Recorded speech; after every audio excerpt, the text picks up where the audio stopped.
How's everybody doing? Right now, I'm going to go through a very basic walkthrough of this great game. I plan on doing 3 videos, probably 4, the way I'm thinking about it. First, I just want to give you a very basic rundown on all the stats and how this actually works with the natural selection cards. I'll be keeping the events and the sun gems out. Those cards get mixed in and they have special abilities, but I will explain that in the advanced rules, or the more advanced and detailed look. Then I like to go through the campaign rules and some of the scenario rules, with predators and so forth and so on. I decided to use 2 different tribes than the ones that come in the box. You get 2 tribes in the box, but if you buy it, of course, you get the 3 other tribes. On this side, we have the Ignis tribe, which I thought looked kind of cool. And on this side, the Flores tribe. As you can see, I got everything pretty much set up. This here is what is called your natural selection deck. Now when you turn this over,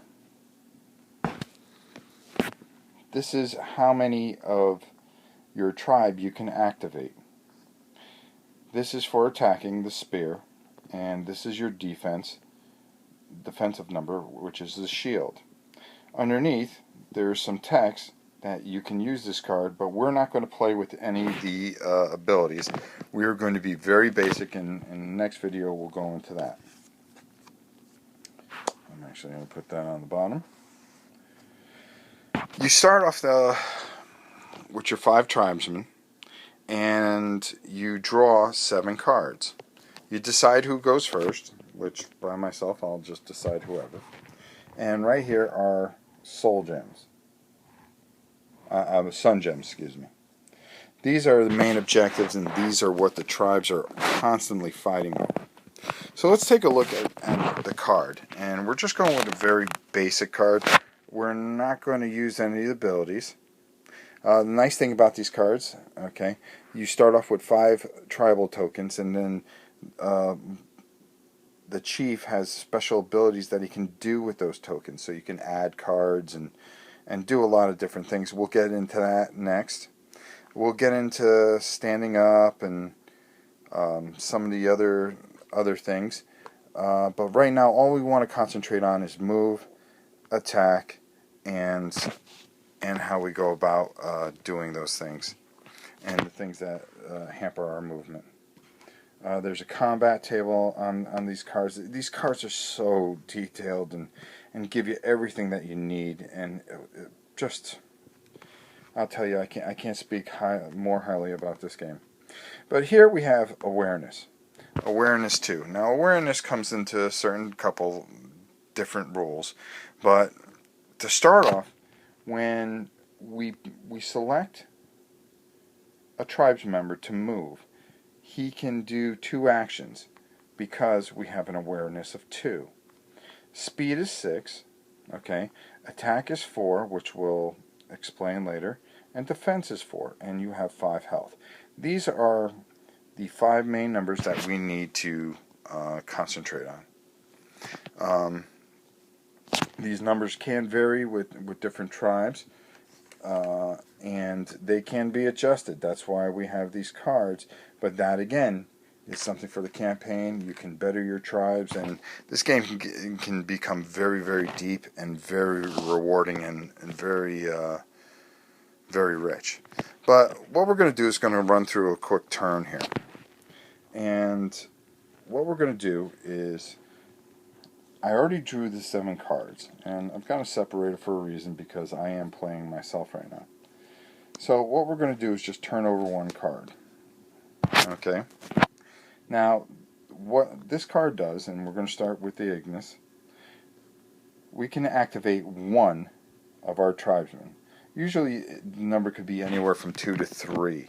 So that would be kind of cool. The idea of this particular walkthrough is what we're going to do is we're going to try to grab some soul gems and try to get off the other side of the board without getting killed. But of course we're going to get into a couple of attacks, and I'm just going to keep that kind of basic. We're not going to play the whole game through. I just want to go through the rules. So on each of these cards, when you turn them over, and we're not using and mixing in, because normally on a scenario we would mix in, depending on what the scenario calls for, so many Sun Gem cards and so many event cards. They would be mixed into the natural selection deck. But right now we're just running with the basic cards. These arrows is for attack, and it says 5. That's how many dice you would roll. And the shield here is defense, and that's how many the defense would roll. Now they have their own cards, and what happens is when we get to combat, I'll explain that.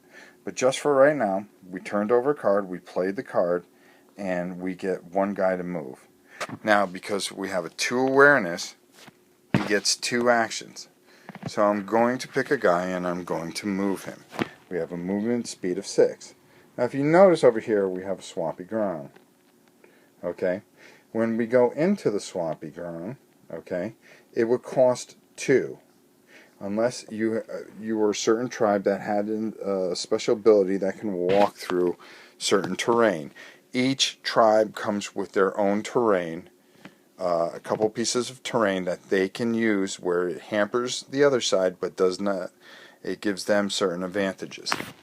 So if we were to move, each hex costs 1. So it would be 1, 2, 3, and then going in would be 5. And then that would be 7, and since we don't have that kind of movement, that would end our first action, and then if we wanted to go, it would be 2, 4, 6.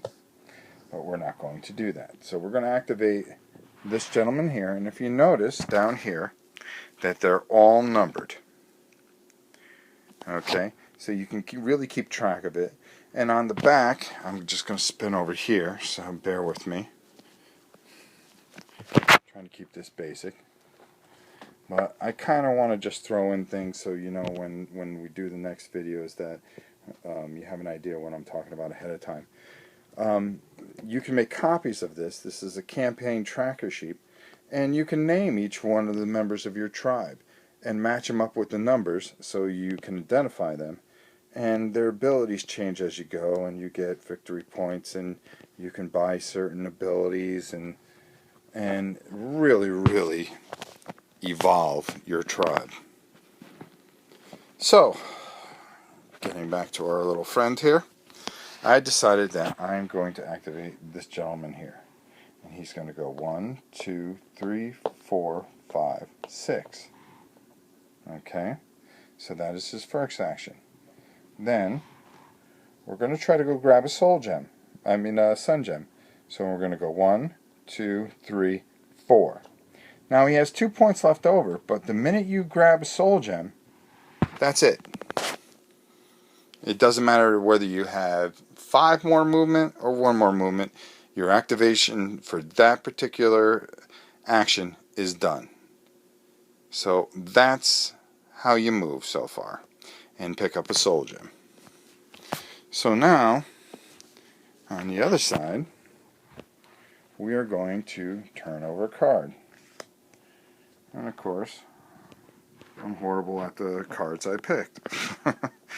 We have 1 activation. So, on this side, we're going to pick this guy, and he's going to go 1, 2, 3, 4, 5, 6. Okay? And then pick up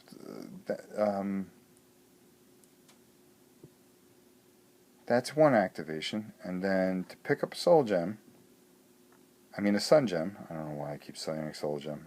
I must have Infinity Gauntlet of the brain. To pick up the Sun Gem is going to take an entire activation. So we're going to leave it right at there. So, now that both sides have had 1 turn, we're going to go back to the other side and turn over a card. Now, at the beginning, since we both ended the round, we always draw back up to 7. So I'm going to slide that underneath. And they're going to go back up to 7 cards. And we're going to turn over a card. And as you can see, he has 1 activation. So we're going to activate this gentleman. We're going to go 1, 2, 3, 4, 5, 6, and that's going to end the first activation. And the second activation is going to go 1, 2, and he's going to pick up a soul gem. I mean a sun gem. God, I got to get soul gem out of my head. We're going to come over to the other side here. Draw a card, and once again, it'd be nice if I shuffled this deck a little bit. We have 1 activation. We're going to do something a little different. 1, 2, 3, 4, 5, 6. And then we're going to go 1, 2, 3, 4, which makes him adjacent, and he can attack. Now, because you have to be adjacent to each other to attack, now what happens is this is when we decide to pick a card. So you would put it face down and say, I have my card ready. You would decide which card in your hand was best if you were on defense. Now, because we're on offense, I just turned this over, and 6 looks like a pretty good number. So I'm going to put that down, and hopefully I'm going to have more attacks than he has defense. So let's put that over there. We're just going to turn that down, and then put that face down. I'm not going to look at it. What's going to happen is we both turn him over at the same time. So he has a defensive 1, which is absolutely horrible. Okay. And he has an attack of 6. Now, if we wanted to, we can try to boost it. And that's what this card is for. Okay? A card with this symbol means you can add 1 additional die. And if you wanted to, you can say, okay, I'm going to put that in, and I'm going to try to boost. Now, you could fake somebody out, but and probably get rid of a card that you don't like, or you can try to do that. Of course, this person says, of course, I'm going to try to boost, my defense. So then you both turn him over, and he would get 2 plus 1. That means he would get 3 dice. And on this side, 1 plus 6 is 7. So he'd be rolling 7 dice. So the number that the attack value is, coming around here, the attack value is 4. So you need a 4 or less, and zeros, I believe, always count. Always count as a hit. So I'm pretty positive that is. I'll check it, and if anything, I'll make an adjustment in the next video. So it's 4 or less. And defense to block is 4 or less. Now, these are genetic blueprints, and these are basic blueprints, and starting off the game, that's pretty much what you want to go with. So what happens is, since he's the attacker, he would roll 7 dice. 1, 2, 3, 4, 5, 6, 7. So, oops, awesome. 4, 5, 6, 7. So we need 4 or under. Okay, let's see what we got here. We got 1, 2, 3, and everything else stunk. Now, that's 3 hits. And on this side, he rolls 3 dice. So, roll, and he's got 2. So, we go over and consult the chart now. And the combat table says, attacker beats defender, but does not double defender. Defender loses 1 health. Okay, so he would lose health. Attacker beats defender. Oh, let me pull this back so it's not blurry. Attacker beats defender and doubles defender, then the tribe member would lose 2 health. And if he triples it, he loses 3. And attacker beats defender and quadruples it, defender is killed. So if I beat that by 4 times, so if those 7 dice all hit, okay, and I only got 1 defense dice, and he's got 7 hits, that guy's just gone, which is just nasty. Now, defender beats the attacker but doesn't double it. Fight is a drawn and no effect. Defender beats attacker and at least doubles it. Attacker loses 2 health. So if he rolled all those 7 dice and none of them were good, and then he rolled the defense dice and got 2, he would have doubled it, and the other guy would have got loss of life. So what we would do is make a mark and mark off and put a marker saying that he lost 2 health. Or we can use the actual dials over there if we wanted to for each guy, which probably would make more sense, but because this is a basic run through, what you would do is just put all the basic elements on here, and as you can see, there's a wheel, and then you could just mark down the wheel as you want to.